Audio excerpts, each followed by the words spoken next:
Armstrong from our movie. Oh yeah. Oh yeah.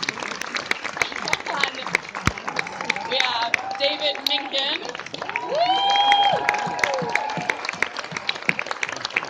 We have Brian Gillis. I don't see him, but he's hopefully on his way up. Mr. Gillis? Brian Gillis. He just popped out. Well, we'll be using the facilities. We have our editor, Colin Haas. Come on in, Colin. And we have our executive producer, if he wants to join us, Greg Stikeleather. He's going to hang. So I know that we're going to have lots of questions. So if you just put your hand straight up, ask your question, and I'll repeat it for the benefit of everyone in the room to hear. And this gentleman needs to be first, right there. You. Yeah. Oh yes, ma'am, right there. I can't see.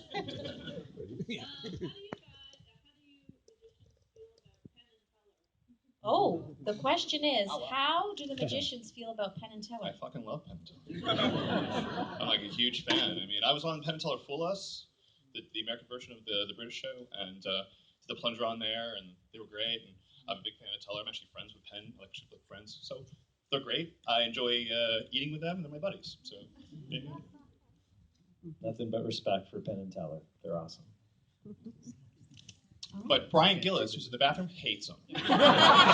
Fucking hates him. He actually went to go crank call him. That's where he is. Yes, ma'am. Oh gosh, are they as good as Penn they and think Teller? they are? Yeah. Yeah. It's a very skewed Q&A to Penn and Teller. Yes. I didn't realize you guys were screening this for the Penn and Teller hate group. I didn't realize that. If I would have known that. Okay, yes. If it's a question about Penn and Teller. Okay.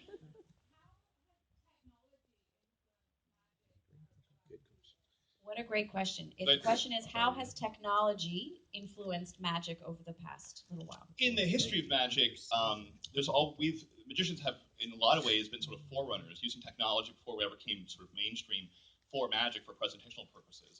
The father of special effects in film is Ye, who was a magician. And that's all very, very true as far as going forward. But that's not necessarily the case now. I think, especially in this particular era, magic has been influenced heavily by technology, mostly because people can do a lot of things on their phones. People always assume that, like in an act like Brian and Sue's act, which is a two-person communication act, that there must be some kind of electronics there, even though that's not what they're doing. So people have a tendency to go to electronics as the method, when in actuality that's probably not what's going on. Those acts have been being able to be done for hundreds of years. So in that way, it's a little hampering, but in a lot of ways, there's a lot of good to it, because on the internet, we've been able to communicate with magicians that would never be able to speak and really sort of come up with really great ideas and collaborations. There's a lot of interesting resources. A lot of digital media has been able to help take the huge, gigantic history of my art and can put it to a place that's actually very researchable. So there's both goods and bads, and YouTube kind of sucks because magicians on YouTube suck. So there you go. Also, I would add just that magic is a nice little break from technology right now. I think the more we become technological, the more there's sort of a desire to see something simple and magical and beautiful, and that's hopefully what we're bringing.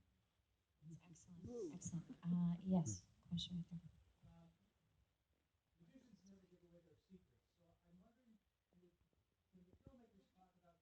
I do for a price, sir. Did you not see the film?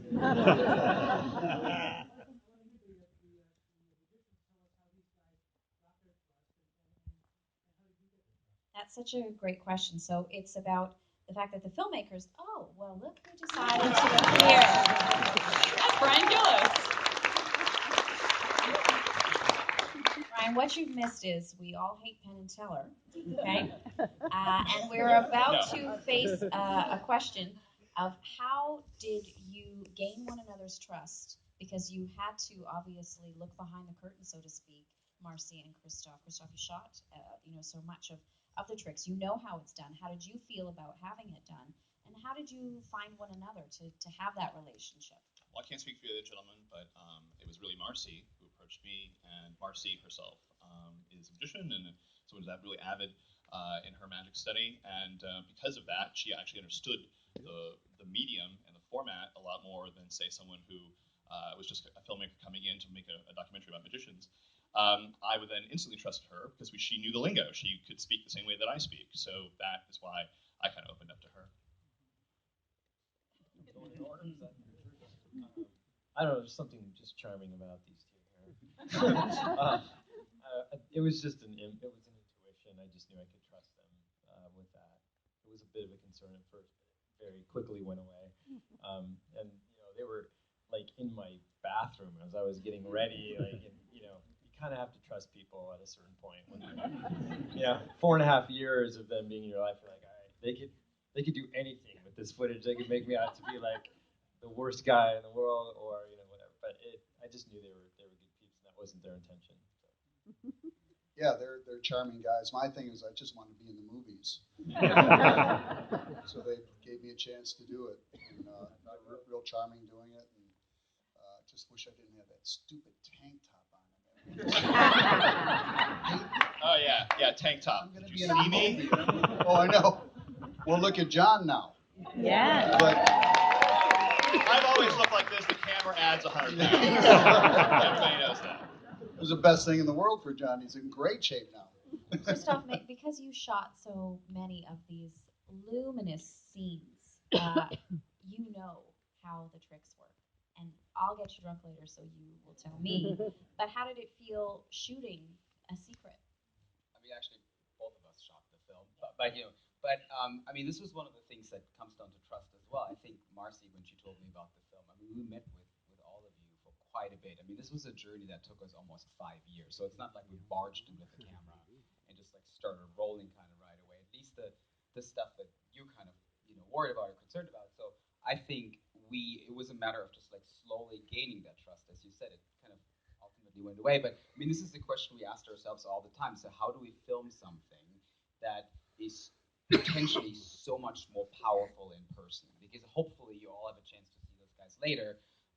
But seeing it live is, I mean, I was not convinced on magic before I met Marcie, before I met those guys. And as soon as I saw it live, I was like, we have to make a film about this. I totally was convinced. So that was like also a very long process where we experimented with cameras and with lenses and just figure out exactly how we can make sure we do justice to magic. They didn't really give anything away as far as secrets. They were behind the scenes, and you saw a lot of stuff behind the scenes, but there's stuff that David does in the movie that I don't know how he does, and Jon does. I have no idea how he does. It's like, so it's like you're seeing behind the scenes, but we're not saying, oh, this is what you're doing, so it's really a great way to do it. So well done, so effective. Oh gosh. Okay.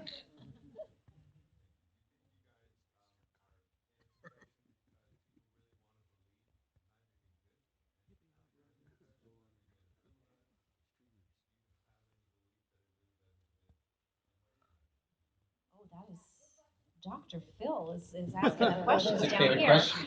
It is my favorite question. So I'll just repeat it for everyone. The question really is about your feelings. Did you go into magic because you truly believed that magic exists, and now that you've kind of come out the other end where you're practicing it, you're the practitioners of magic, and you yourself had your own transformation, is it there? Is it real for you? And what's the future for magic?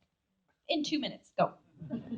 I will say that magic, what always drew me to magic was its capacity to open up your mind in a way that nothing else does. I think we're all very, to speak to the technology question, we're all so desensitized to so many things, and we never get that true perspective shift where we suddenly feel like the world has shifted upside down and we have no idea what our bearings are. So magic to me always presented that really and drew me into it. So I think it will always exist in the sense that we always crave those experiences where we don't have the answers. I mean, that's kind of what life is in general. And I think magic will always find a way to bring us that experience of the unknown.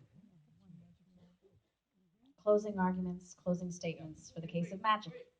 I'm disappointed to hear about the trust thing because I've never gotten any of his tricks, and he's my brother.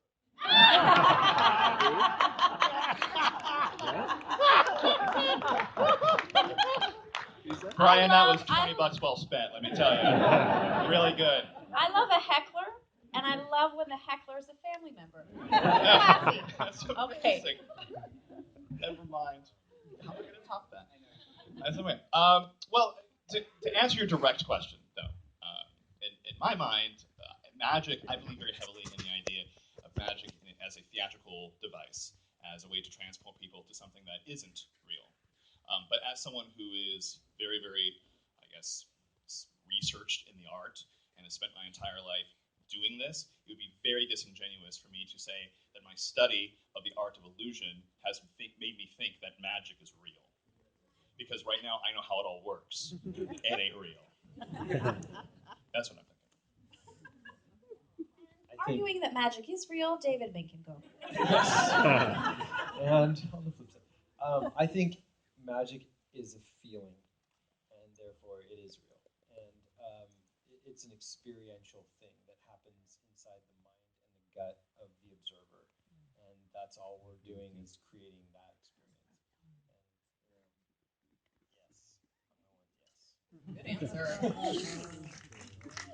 The way I got into magic is I had a couple near-death experiences when I was young, and that instilled me a determination to do what I enjoy for a living. And I didn't discover that until I was in my 20s. I graduated from college and taught junior high school, and discovered that I hate kids. And I went to a library and got a book on magic, and there it developed into a hobby. So it's always, for me, been tricks. And I was inspired by a mentor who was a great sleight of hand magician. And so it's just a wonderful way to make a living, wonderful way to live. And with that, unfortunately, we have run out of time.